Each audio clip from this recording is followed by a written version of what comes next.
भाषा डायरेक्ट म्हणणं आमकी याच्या घरात घुसली त्याच्या घरात घुसली, मी घुसली म्हणलो का? तुम्ही जे प्रश्न विचारले मी म्हणलं त्याच्या दुसऱ्याच्या घरात घुसली, असं नाही. मी जे बोलतो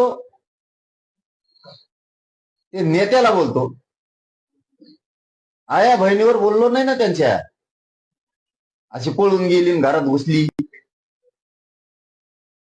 ही भाषा नाही करत आम्ही. लेखी बाळीला कोणाच्याच ओबीसीच्या दुखवलं नाही आम्ही, कधीच नाही. माणसाला नेत्याला तर बोलणारच ना.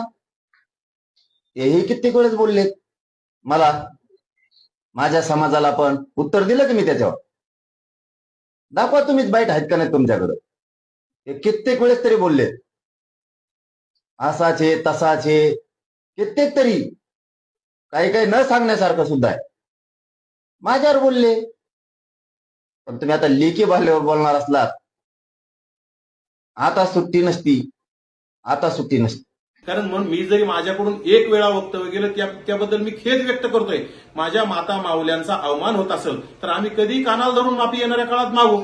परंतु गेल्या 3 वर्षापासून मनोज जरांगे आमच्या वंजारी समाजाला विषयी गलिच्छ भाषेत बोलले, आमच्या माळी समाजाविषयी बोलले, आमच्या धनगर समाजाविषयी बोलले, आमच्या राज्याचे प्रमुख मुख्यमंत्री महोदयांच्या कुटुंबाविषयी बोलले, ओबीसी उपसमितीचे अध्यक्ष चंद्रशेखर बावनकुळे यांच्याविषयी बोलले, उपमुख्यमंत्री एकनाथ शिंदे आणि मुख्यमंत्र्यांचे वडील काढण्याची भाषा केली. मग त्यावेळी मनोज जरांगेला आपण कधी जाब विचारणार आहात, मनोज जरांगेकडून कधी माफी मागणार आहात, हा सुद्धा माझा राज्यातील ट्रोलर्स, मनोज जरांगे समर्थक आणि विशेषतः राज्यातील माझ्या भगिनी शिवकन्या, जेवढ्या महाराष्ट्रातल्या शिवकन्या आहेत जे मला प्रश्न विचारतात त्यांना माझा प्रश्न आहे. आणि कालपासून म्हणजे आज पाहिलं मी, मला काही लोकांनी सांगितलं की माझ्या मुलीला कुठेतरी त्यामध्ये फोटो व्हायरल करून ट्रोल करण्याचा प्रयत्न केला जातोय. तो चूक माझी आहे, मला ट्रोल केलं मला त्याचं काही वाटणार नाही. परंतु माझ्या मुलीला तुम्ही ट्रोल करताय, तुम्ही छत्रपती शिवाजी महाराजांचे वारस म्हणून घेता.